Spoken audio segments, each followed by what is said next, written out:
আল্লাহ তাআলার সিফাতের মধ্যস্থতায় আল্লাহ তাআলাকে চিনতে হয়।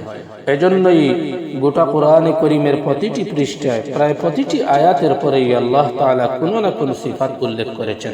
কোথাও বলেছেন ওয়া হুয়া আলা কুল্লি শাইইন কাদির, তিনি সর্ববিষয়ে ক্ষমতাবান। কোথাও বলেছেন ইন্নাহু হুয়াস সামিউল আলিম, অবশ্যই তিনি সবকিছু শুনেন এবং সবকিছু জানেন। কোথাও বলেছেন হুয়াল গফুরুর রহিম, তিনি ক্ষমাশীল ও অসীম দয়ালু। কোরআনে করিমের প্রথম আয়াত আল্লাহ তাআলা তার সিফাত দিয়েই শুরু করেছেন। আলহামদুলিল্লাহি রাব্বিল আলামিন, প্রথম শব্দ রব দিয়ে কেন শুরু করলেন? আর রহমান দিয়ে কেন শুরু করলেন? আর রহিম দিয়ে কেন শুরু করলেন? বিসমিল্লাহির রহমানির রহিম দিয়ে কেন কোরআনে করিমের লেখনী শুরু করলেন? মূলত আল্লাহ তাআলার সিফাতের দিকে বান্দাকে দৃষ্টিপাত করার জন্য। এজন্যই ইকরা বিসমি রাব্বিকাল্লাযী খালাক রব দিয়ে শুরু করলেন, আর খালাক সিফাত দিয়ে শুরু করলেন।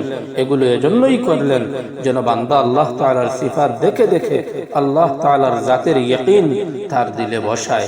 আল্লাহ তাআলার সিফাতের আলোচনাই আজকে আমাদের সমাজে কম।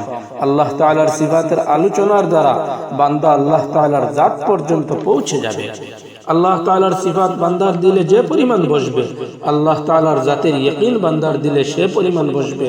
আর আল্লাহ তাআলার জাতের ইয়াকিন বান্দার দিলে যে পরিমাণ বসবে, বান্দা আল্লাহ তাআলার নৈকট্য ওই পরিমাণ লাভ করবে।